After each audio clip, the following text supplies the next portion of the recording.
इंसानी दिमाग। दोस्तों, इस दुनिया में हर इंसान का दिमाग एक जैसा नहीं होता। किसी का दिमाग बहुत ज्यादा पावरफुल होता है तो वहीं किसी का दिमाग बहुत कमजोर होता है। इंसान का दिमाग इतना ज्यादा मिस्टीरियस है कि आज तक हमारा साइंस भी इसे पूरी तरह से नहीं समझ पाया है। इन सभी बातों को जानते हुए आपके दिमाग में भी ये सवाल आता होगा कि आखिर हमारा दिमाग कैसे काम करता है। आज की इस वीडियो में हम 3D एनिमेशन की मदद से जानेंगे कि हमारा दिमाग कैसे काम करता है। 3D एनिमेशन की मदद से किसी चीज को समझना थोड़ा आसान हो जाता है। अगर आप भी साइंस की वीडियोस को 3D एनिमेशन की मदद से देखकर समझना चाहते हैं तो आप सब्सक्राइब कर सकते हैं। दिमाग कैसे काम करता है, इसे जानने के लिए सबसे पहले हमें अपने दिमाग के कुछ बेसिक बातों को जानना होगा। तो पहले हम अपने दिमाग के कुछ बेसिक बातों को जान लेते हैं। हमारा दिमाग हमारे पूरे शरीर के वजन का सिर्फ 2% होता है। हमारे दिमाग का वजन 1.5 किलो के आसपास होता है। हमारा दिमाग हमारे पूरे शरीर के हिस्से का सिर्फ 2% होते हुए भी हमारे शरीर में बनने वाले एनर्जी का 20% अकेले यूज करता है। इंसान का दिमाग 70% पानी से मिलकर बना हुआ है, यानी हमारे पूरे दिमाग में 70% पानी होता है। हमारा दिमाग छोटी छोटी कोशिकाओं यानी सेल से मिलकर बना हुआ है। इन ब्रेन सेल्स को न्यूरॉन कहते हैं। अगर हम किसी एक न्यूरॉन को देखें तो उसका स्ट्रक्चर हमें इस तरह दिखेगा। इस न्यूरॉन सेल में सबसे आगे इसका सेल बॉडी होता है। इसके सेल बॉडी के अंदर ही इस न्यूरॉन का न्यूक्लियर यानी नाभिक होता है। इसके सेल बॉडी के बाहर पेड़ों की तरह बहुत सारी शाखाएं निकली रहती है।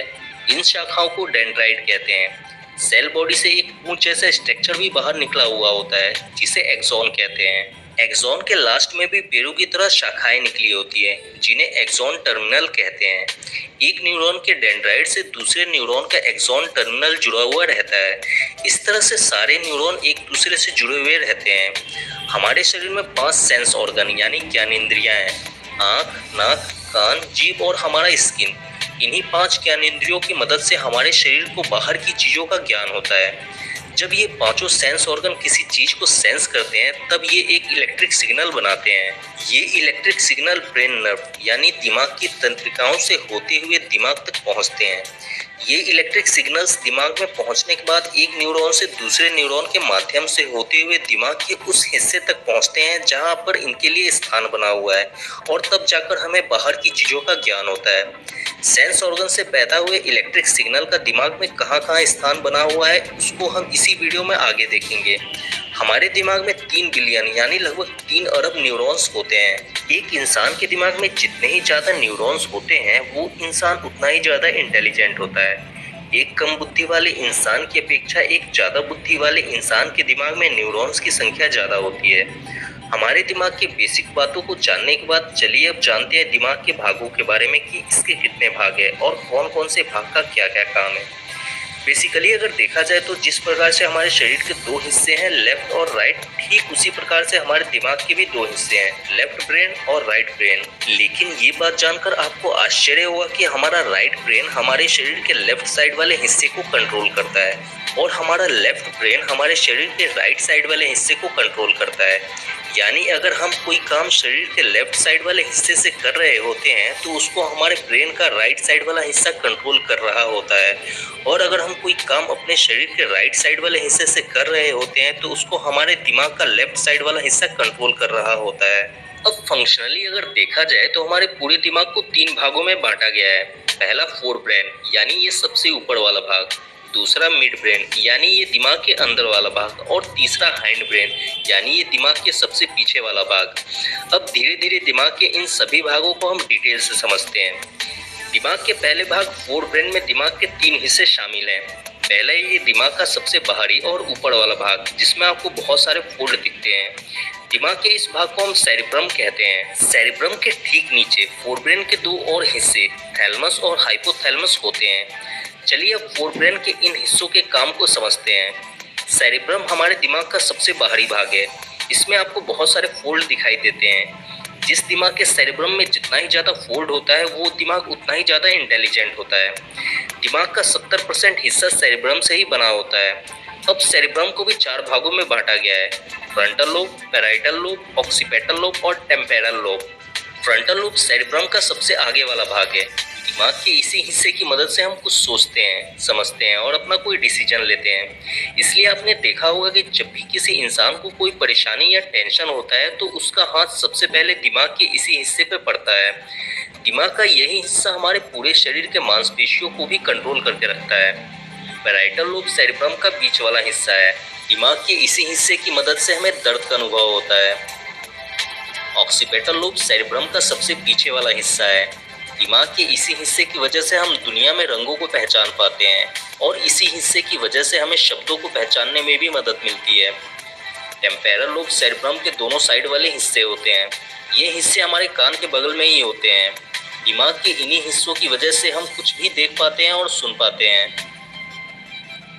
अब जानते हैं फोरब्रेन के दो और पार्ट, थैलेमस और हाइपोथैलेमस के बारे में। थैलेमस और हाइपोथैलेमस सेरेब्रम के नीचे होता है। थैलेमस हमारे शरीर के बाहर के टेम्परेचर यानी तापमान का ज्ञान हमें कराता है। जैसे बाहर के मौसम में गर्मी है या ठंडी, ये हमें थैलेमस ही बताता है। जिस प्रकार से थैलेमस हमारे शरीर के बाहर के टेम्परेचर का ज्ञान हमें कराता है, ठीक उसी प्रकार से हाइपोथैलेमस हमारे शरीर के अंदर के टेम्परेचर का ज्ञान हमें कराता है। यानी जो हम अपने शरीर के अंदर गर्मी या ठंडी महसूस करते हैं वो हम हाइपोथैलेमस की वजह से ही कर पाते हैं।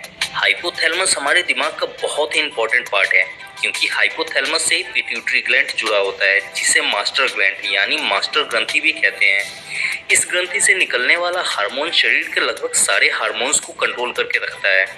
दिमाग के पहले भाग फोरब्रेन को अच्छी तरह से समझ लेने के बाद अब जानते हैं दिमाग के दूसरे भाग मिड ब्रेन के बारे में। मिड ब्रेन हमारे दिमाग के ठीक बीच में होता है। मिड ब्रेन हमारे दिमाग में एक ब्रिज यानी पुल की तरह काम करता है। हमारे शरीर के सेंस ऑर्गन्स यानी ज्ञान इंद्रियों से आए हुए ब्रेन सिग्नल्स को रिसीव करके दिमाग के अलग अलग हिस्सों तक पहुंचाने का काम मिड ब्रेन ही करता है। जैसे हम जो कुछ भी देखते हैं या सुनते हैं उसे ब्रेन नर्व के माध्यम से रिसीव करके टेम्पोरल लोब तक पहुंचाने का काम मिड ब्रेन ही करता है। मिड ब्रेन ही हमारे स्पाइनल कोड से मिलने वाले सिग्नल को ब्रेन तक पहुंचाने का काम करता है। दिमाग के दो भाग फोरब्रेन और मिड ब्रेन को समझने के बाद आइए दिमाग के तीसरे भाग हाइंड ब्रेन के बारे में जानते हैं। हाइंड ब्रेन दिमाग के सबसे पीछे का भाग होता है। इसके भी तीन हिस्से हैं, सेरिबेलम, पोन्स और मेडुला। सेरिबेलम हमारे दिमाग का दूसरा सबसे बड़ा भाग है। दिमाग के इस भाग में न्यूरॉन्स की संख्या सबसे ज़्यादा होती है। सेरिबेलम का काम हमारे शरीर के बैलेंस यानी संतुलन को बनाए रखना है। सेरिबेलम के कारण ही हम चल पाते हैं, दौड़ पाते हैं या फिर खड़े रह पाते हैं। सेरिबेलम ही हमारे शरीर के बैलेंस को बनाकर हमें सही पोजीशन पे रखता है। 1 साल से छोटे बच्चे का सेरिबेलम अभी पूरी तरह से डेवलप नहीं होता है। इसी वजह से 1 साल से छोटे बच्चे ढंग से खड़े नहीं हो पाते हैं। किसी शराब पिए हुए इंसान का सेरिबेलम ढंग से काम नहीं करता है। इसी कारण से शराब पिया हुआ इंसान ढंग से खड़ा नहीं हो पाता है। हाइंड ब्रेन का दूसरा भाग मेडुला हमारे इनवॉलेंट्री एक्शन को कंट्रोल करता है। इनवॉलेंट्री एक्शन का मतलब हमारे शरीर की वो प्रक्रिया जिसमें हमारा कंट्रोल नहीं होता है, जैसे सांस लेना, दिल का धड़कना, ब्लड प्रेशर और भी बहुत सारे इनवॉलेंट्री एक्शन को मेडुला ही कंट्रोल करके रखता है। हाइंड ब्रेन का तीसरा भाग पोन्स मेडुला के असिस्टेंट की तरह काम करता है, यानी ये हमारे शरीर में इनवॉलेंट्री एक्शन को कंट्रोल करने में मेडुला की हेल्प करता है। उम्मीद है कि आप इस वीडियो की मदद से हमारे दिमाग को और उसके काम करने के तरीके को अच्छी तरह से समझ गए होंगे।